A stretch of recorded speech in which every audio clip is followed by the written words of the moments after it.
Welcome everybody. Here we go with Nightcap number 37. It's time for it now. It's an amazing, again, 37 of these. I'm shocked and amazed. Hopefully you're somewhat the same. I was watching Jeopardy's Champions tournament today.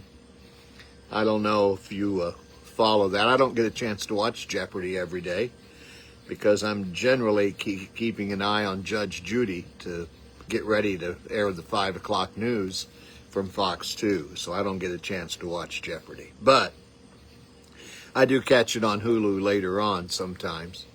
And I was watching it today, and one category in this Tournament of Champions, one category was team mascot names.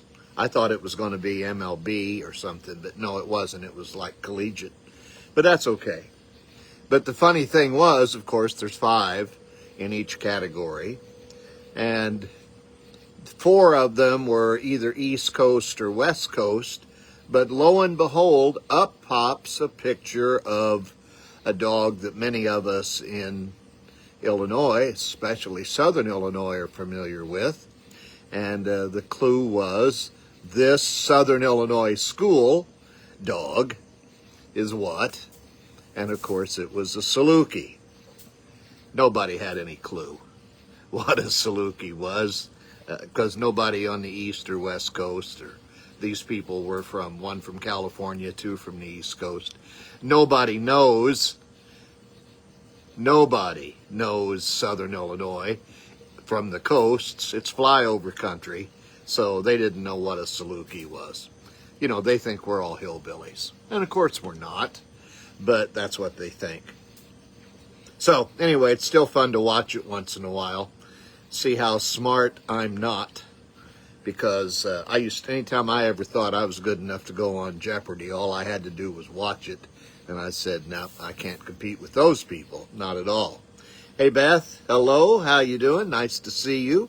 I hope you and Joe are healthy and getting along all right. I played golf in Ramsey on Sunday afternoon. And I know you guys don't get a chance to play as much as you used to. I'd kind of hoped I might have run into you, but that's okay. I just hope you're doing well, and it's always nice to see you on here. Betty, good to see you too as well. Betty Zumwalt. You know, I always appreciate your comments, and I appreciate just the fact that you're you. You're pretty darn special. And who else we got on here? Oh, okay. We got more coming, I know. So I was playing golf Sunday afternoon, and Old Settlers, of course, was Wednesday and Thursday earlier last week. It's come and gone now, but boy, I'll tell you what, the parade was great. Of course, all the food was always good from all the local folks. The quilts, the Montgomery County Historical Society, the chance to go through the Harkey House, which I didn't get a chance to do any of those things simply because it was so busy and so crowded. Just getting over there and getting set up inside the Rooster pretty much took care of both of my days. But they, of course, were always very hospitable, as they always are. I didn't realize, I think that was the 9th year that I broadcast my show live from Old Settlers. So that's pretty cool. Some days, used to be sometimes on the stage. A couple of years we were down on the street, down closer to, about where Sullivan's is, where Sullivan's Drugs is. And, but the last 3 years, I think, last 3 years have been inside the lobby of the Red Rooster, which I have to tell you is a whole lot cooler than out on the street. Now, the reason, and you can probably imagine this, I loved being up on the stage because I was outside and in the shade, and they had an opportunity to have people come by and visit. But the problem was, of course, they have to get the music set up, all the equipment, and generally before my show is over at 5, about 3:30, they need me to move so they can do their setup of the speakers and the microphones and everything. and it just wasn't feasible to stay up there. So we moved out, and now that's why we're in the Rooster. Hi, good to see you, Randy. Thanks for tuning in. Our buddy Randy Wilson there. Also, the Old Settlers came and gone, but not without great entertainment. Wednesday night they had, of course, the Funky Butt Brass Band, which the music was far better than the name. And also then on Thursday night, Captain Ed and the Catamarans. Now last year, they had the Pink Houses Band, John Cougar Mellencamp tribute, and the guy's name was Ed Callison. Ed Callison was John Cougar Mellencamp. But this year, Ed Callison was Captain Ed.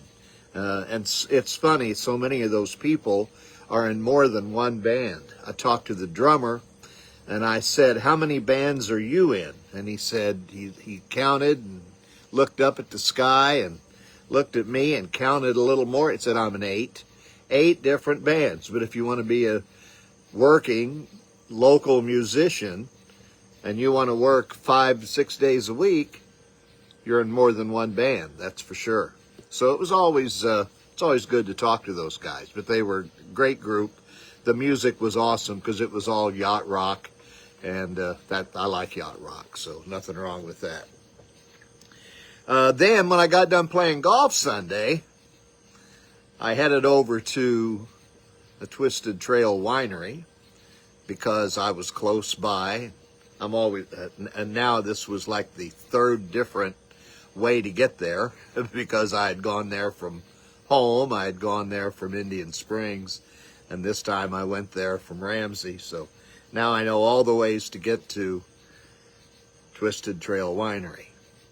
And of course, I know all those ways because I just put 150 Twisted Trail Fillmore in my phone or my GPS, and it gets me there without any trouble. And that's the best way to do it. But it was a lovely afternoon. No entertainment or no food truck this last Sunday. But I'll tell you what there was. There were a few people. There were beautiful views. And the wine was good and cold. And it was just a nice visit. And I got a chance to visit with John White, and his wife Vicki, and Sarah, who also works there, getting everything ready for weeks to come. Coming up this Sunday, they will have some music and they will have a food truck. This Sunday, they'll have Me and D, and also the food truck will be Junie B's. So that's coming up this Sunday at Twisted Trail Winery. Me and D plays from 2 to 5, and of course they're open from 2 until 8:30, till the sun goes down. So what else can I tell you? Oh, by the way, the Ramsey Golf Course, pretty darn good shape. New owner Adam Carter had the place looking pretty darn good. It's pretty spiffy. Greens were decent after all the heat, and the course was challenging, just like I remembered it back in my high school days. But I played it a lot better, and I hit it a lot further back in my high school days. So, just so you know. If you'd ever like to go play golf, let me know. I'm probably pretty easy to beat. That's why I don't bet. I usually watch a lot of, hi Don, how you doing? Nice to see you. Glad you're on there with us. And also, I'll tell you what I was getting ready to tell everybody else. Last week, there were a number of sporting events on TV that I wish I would have known they were on, because I would have watched them. These were some things that were quite unusual. You know, we watch baseball and basketball and football, and we watch the Olympics, and we probably watch some of the World Cup. But have you ever watched the Housekeeping games? I haven't either, but I wish I would have. The Housekeeping games, they're the, chores like speed bed making and mop relay racing. cheerleaders going wild as the vacuums hit the floors. Truly. Now, all of these that I'm going to mention were on ESPN2 in this last week. And I had no idea. I guess I should pay attention to their program schedule more than I do. Housekeeping games. Then they also had Slippery Stairs, the Primetime Chaos Tour. People racing up slippery stairs, wobbly climbers trying to reach the top flight. And then, of course, the best one of all, they had the T-Rex World Championship races. They do that every year out at Emerald Downs in Auburn, Washington. People dress up in those blow-up T-Rex costumes and run. My daughter Bernadette has one of those because she just had to have one. Because I don't know how often she wears it or where she wears it, but I saw her wear it once, and it was funny. But the T-Rex World Championship races were hundreds of people racing on this horse track in Auburn, Washington. Then there was also this weekend, and I'm not kidding about these. These are all official World Championship whatever sporting events. The World Juggling Federation Championships were last weekend. Juggling. Juggled balls, rings, clubs. No sticks of fire, but the other stuff. Pro jump rope championships. I can't imagine pro jump roping. It's amazing. And then, of course, the Wiener Dog Derby. You've seen at the fairs the pig races where they let the pigs out and they race to get an Oreo. I mean, some things they get a trophy, these pigs get an Oreo. The Wiener Dog Derby, though, they say that was really good. Some racers sprinted to their owners. Some waved treats and toys from the finish line to get them to come. Others just waddled around unbothered, they say. So, those were just some of the events, and they were all true. I tell you not, I kid you not, they were all on television over this last few days on ESPN2. What's the world coming to, huh? Oh, my goodness. I saw a couple things this week that I thought you might be interested in. Something I always wondered about. You know, when we used to watch the black and white movies with, you know, Basil Rathbone and Nigel Bruce, the Sherlock Holmes movies, or we might have watched Dr. Jekyll and Mr. Hyde. You know, all those kind of things, British black and white movies. Whenever you saw a London policeman, of course, they always were called bobbies. And I always wondered, well, why do they call them bobbies? I knew they carried a nightstick. I knew they didn't carry a gun. But why did they call them bobbies? And the answer is because the original founder of the London Metropolitan Police was a guy named Robert Peel. Later on, the London Metropolitan Police was called Scotland Yard because the original entrance to the building was on Scotland Yard, or in Scotland Yard. So that's why it just became Scotland Yard over the years. Robert Peel, the first administrator. Today, Scotland Yard oversees policing in 32 boroughs of London. New York City has 5 boroughs. London has 32 boroughs, as well as some outlying areas. I guess those aren't called boroughs. But if they were, there'd be 38 or 39 or 40. 1967. What were you doing in 1967? Were you a baby? Or were you like me, a teenager? Maybe a tween, maybe a young adult.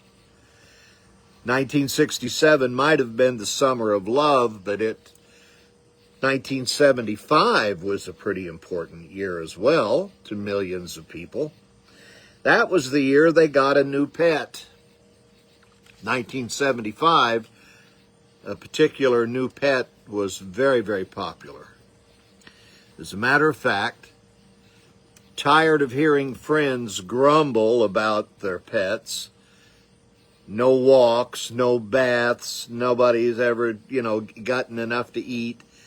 He got tired of hearing people grumble about stuff like that, so an advertising representative named Gary Dahl had an idea. No walks, no baths, no pet food. So he invents and sells 1.5 million pet rocks. Did you have a pet rock? Did you buy a pet rock? Well, in the case of millennials, have you ever even heard of one? Originally, pet rocks were $4.95 in the malls and stores and kiosks, Spencer's and different places like that, gas stations. Pet rock was $4.95. You can still buy one today. You can go to the Pet Rock store, or you can order one on Amazon. But guess what? They're not $4.95 anymore. Pet rocks today are $29.95, and it's still just a rock in a cardboard box. Now, the other thing you can do, obviously, is just go outside and pick up a rock. That can be your pet rock. It doesn't have to be smooth. It can be whatever kind of rock you pick up, and that can be your pet rock. Now, in the Pet Rock store, of course, it comes in a lovely cardboard box with instructions on how to train your pet rock. Because you can train it, some of them they learn pretty quick. You can teach your pet rock to sit. Good evening, Herb. Nice to see you. Glad you're around, and thanks for sticking around for a while. Yes, you can teach your pet rock to sit. You can, it gets the gist pretty quick. With a little bit of a nudge, you can teach your pet rock to roll over. And over time, they say it'll learn new tricks like shaking hands and fetching. However, no one really knows how long it takes to learn those tricks. And of course, don't forget to name your pet rock. Maybe after a rock star, you can do that. So how you handling the heat? It's pretty rough, isn't it? It's been very hot and very humid. And the grass grows, and the grass grows, and the grass grows. And it's hard to mow because the grass is wet. But it has to be done. So, okay, I'm not done. We got more stuff to talk. I've got so much stuff here that I hope I can get it all in. Sometimes people refer to unrest or mob action or other disruptive situations as bedlam. You know the term, bedlam. It was pure bedlam out there. Not surprisingly, bedlam is an interesting word, and it was originally British slang. Now, so how did bedlam become into our jargon? Hi, Barb. Nice to see you. Thanks for coming in.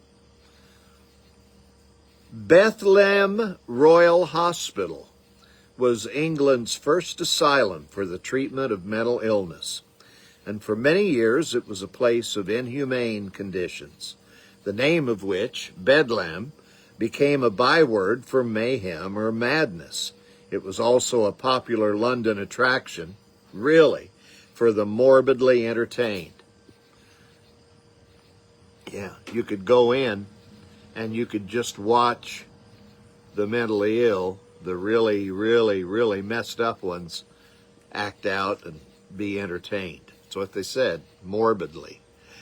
You can hardly imagine a human being in a more degraded and brutalized condition than that in which I found this female. This is what one of the inspectors said. The woman, Anna Stone, had been found naked, filthy, and chained with several others against the wall of a damp, dark stone cell. This was one of several appalling discoveries made by inspectors at London's Bedlam madhouse in 1814. And although Bedlam Royal Hospital, its official title, although it was more commonly known as Bedlam, was supposed to be the most psychiatric institution, the most foremost psychiatric institution in Britain. The inspectors thought it had the appearance of a dog kennel. Bedlam was founded in 1247, and through most of its history reflected contemporary views on the treatment and care of people with a mental illness. There was, however, a darker period when the hospital became more conservative, secretive, and eventually abusive in its treatment of its patients. This lasted for more than a century, and despite later reforms, has led to the permanent association of the term Bedlam with anything that is chaotic or unruly. Medieval thinking held that madness was a disease of the body, not of the brain, which could not be cured using strong medicines, or it could be cured using strong medicines. They weren't really sure, but they tried it both ways, to purge the individual of melancholic humors. All mental illness, it was thought, could be cured by inducing recurring bouts of vomiting and diarrhea and by bleeding from the veins. How'd you like to be hospitalized with those treatments ahead of you? The skin would be blistered with caustic substances, and patients would have their heads shaved and be placed in cold baths. This regime would be administered repeatedly, and for as long as the strength would bear, it inevitably led to deaths. By the 1750s, Bedlam was accepting tens of thousands of paying visitors a year, making it a top tourist attraction for Londoners, second only to St. Paul's Cathedral in popularity, and for as little as a penny, anyone could gain access to Bedlam's wards in order to stare at, taunt, or abuse inmates. The account of diarist Ned Ward is typical. He visited Bedlam in 1699 and found himself immersed in a terrifying world of noise and disorder. We heard such a rattling of chains, drumming of doors, ranting, hollering, singing, and rattling that I could think nothing but a vision where the damned had broken loose and put hell in an uproar. That's a pretty good definition of Bedlam, wouldn't you say? I would. So, but you know, in the 1940s and 50s and 60s and 70s, electric shock treatments were done in this country in mental hospitals. It was thought to be a cure to literally zap the memories from people. Was that a good thing? I don't know. I don't think so. But they did it in the name of science, in the name of curing. At least they didn't make you puke and poop.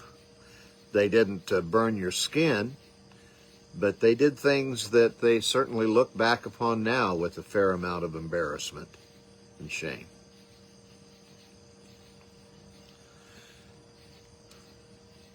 When you watch Westerns, when you watch old documentaries about days of the Old West, one of the things they talk about a lot was the Pony Express.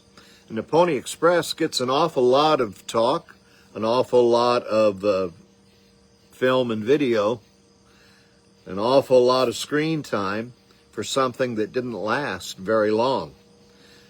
When you think about it, the Pony Express operated for 18 months beginning in 1860, and it reduced the time for messages to travel between the East and the West U.S. coast to about 10 days. It became the West's most direct means of east-west communication before the first transcontinental telegraph was established on October 24th, 1861.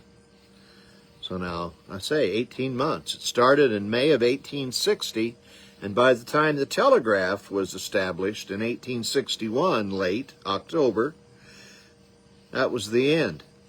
Pony Express was not a financial success. It went bankrupt in 18 months when that faster telegraph service was established. Nonetheless, it was, well, today it was looked at as a very much a romantic thing. It was fun. The idea of having a fast mail route to the Pacific coast primarily was prompted by the inclusion of California as a state. Its newfound prominence, its rapidly growing population, and of course discovering gold in 1848, thousands of prospectors, investors, and businessmen made their way to California, at that time a new territory of the U.S. By 1850, California had entered the Union as a free state. Now remember that, the Pony Express started in 1860. It ended in 1861, not only because of the telegraph, but, you know, we had bigger fish to fry in 1861 because the Civil War had started. So that was an interesting, you know, thing to have to deal with as well. Interesting is a kind word for that. But the Pony Express, it did not last because at its peak, it employed 6,000 men. They owned 75,000 oxen, thousands of wagons and warehouses, plus a sawmill, a meatpacking plant, a bank, and an insurance company. Now, this were three guys who owned the Pony Express. William Russell, Alexander Majors, and William Bradford Waddell. They owned all those things that I just mentioned. But when they started out with the Pony Express from St. Joseph, Missouri to Sacramento, California, delivering letters in 10 days, which many said was impossible, the initial price to send a letter, 1/2 ounce, was $5.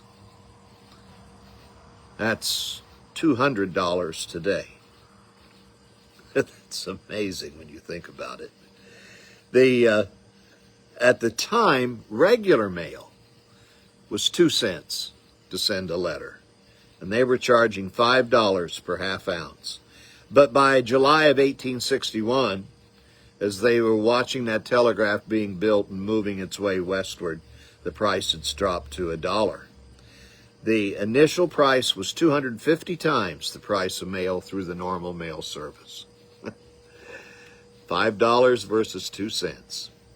Anyway, when they put together the Pony Express in the winter of 1860, the undertaking assembled 80 riders, 184 stations, 400 horses, and several hundred personnel during January and February of 1861. Big deal. My goodness. All right. 2 things for my naval friends, and I'm going to leave 3 things out, but I've got 2 things more that I want to tell you. For my naval friends, if I talk to Don Lang, or I talk to, maybe Ernie Tooley would do this. I don't know how much time as a Navy corpsman he spent on a ship. I know he spent a fair amount of time in the jungles of Vietnam, and God bless him for that. But Don was on a ship. The term knots, do you know actually what a knot is versus a nautical mile and how a knot came about? I had no idea. I just thought, okay, they call a mile a knot on the ocean, and that is not the case. It is far more complicated than that, and it all comes down to because the world is round. The term knots comes from knots tied into a rope based on the length of the nautical mile. Knots were tied along the log line at intervals of 14.4 meters. One end was secured to the ship's stern, and the other was attached to a wooden board which was dropped in the water. As one sailor watched sand empty through a 30-second hourglass, the shipmate held the line as it played out behind the ship and counted out the knots as they passed between his fingers. Dividing that 14.4 meters by 30 seconds told them that one knot equaled 1.85 kilometers per hour, or 1 nautical mile. Ancient mariners used to gauge how fast their ship was moving by throwing that piece of wood out there. And this method was called the Dutchman's log. And then, of course, by the late 16th century, they started tying the knots in the rope and counting them as they slipped through the fingers. But as they say, as the vessel moved forward, the line of rope was allowed to roll out freely for a specific amount of time, which was typically tabulated with that 30-second hourglass. After the number of knots that had gone over the ship's stern was counted and used in calculating the vessel's speed, a knot came to be known as 1 nautical mile per hour. Therefore, a ship traveling at 15 knots could go 15 nautical miles per hour. If you go online, if you go on Wikipedia, if you look on Britannica online, you can find all kinds of descriptors and illustrations, even videos that show how this was done. It's amazing. Today, of course, it's all done digitally, but back then, toss the board over, count the knots as they slip through your fingers. I don't think Don ever had to do that, but he had to know what a knot was, that's for sure. All right, folks, every week I stew and fret over, will I have enough to even last a half hour? And here it is, our half hour is up, and I have one last thing to share with you. I worry about, have I got enough, let alone will it be interesting enough for people to stick around till the end. I must say there's a very loyal group of followers who tough it out with me, and hopefully it's a fulfilling ride to the end, not a torturous one. This week I faced the same struggle with the stories and my own thoughts. Will they be there? Thankfully, we've gotten to the end of the road, and I want to say thanks to my friend Jonathan Wire for a Facebook post that really hit home to me, and I wanted to share it with you. Because, you know, we have right now in this country a division that's just incredible. I mean, it started out with red and blue states, and now it is literally anger across the aisle, and it's anger among friends, and it's people who say, I'm not going to talk to you until this is all over, and when's it going to be over? It's tough. But here's what Jonathan Wire said today. That brew of disinformation and disgust parallels a deep civic disillusionment. Poll after poll has found Americans less likely to know their neighbors, less likely to trust other people, and less likely to have faith in the modern family. America is the only country where a majority of people think their fellow citizens are morally bad, according to Pew. That's a survey company, research company. As Jonathan says, I've lived in the city and I've lived in small towns. It's happening all over. The base of it all is fear. Most of the time, it's probably not fear that people can name or describe, other than vague notions they've gotten from social media or their select news channel. I think it comes down to the demand for moral purity from those who are our friends. That is, you must believe X, Y, and Z, or we can't be friends. Even worse, you're a demon from hell if you don't believe those things. He used to live in Hillsboro, And he says, what I saw in Hillsboro and now my small community in Milwaukee is that when we chat with our neighbors, get involved in serving the community or reach out, these walls come down. People who want big government or big corporations to control the world hate local governments. They hate local movements, local conversations, local everything. It breaks the narrative through which they're trying to make us feel isolated and controlled with no power to change the future. It's easy to be a rebel these days. Serve at your local food bank. Sit at a coffee house for a bit and chat. Don't you remember just last week I was telling you about that Beethoven opera that he wrote about coffee? And it was about a young girl who was, sitting in a coffee house with her boyfriend and talking politics, and it was where revolutions started. You don't have to start a revolution in a coffee house, by the way, but it is a good place to, hash things out. There are several of those around. We're fortunate to that. Be involved in local politics. Join a social club, whether it's books, game nights, or whatever. You can be a rebel by just walking out of your door or sitting on the porch and visiting with your neighbors. It's not a glorious movement for clicks that still feeds the matrix. It's an actual revolution. And the last thing that he said, I wrote it in big letters and I italicized it because I thought it was the crux of the whole thing. It said, changing of minds begins with softening of hearts. And that, my friends, I believe is a true fact and very, very important. I hope you have a great night. I hope your heart gets softened. And I hope you're able to soften the hearts of your neighbors and your friends. And have a great night, okay? We'll do this again next Monday. I've saved a couple for then, and I'm sure over the course of the week we'll find a lot more to talk about. I love you. Pass it on. Pass it on, just like I tell you on the radio. I'll talk to you on the radio tomorrow, and we'll do this nightcap again next Monday. Good night, everybody. Thanks for being here.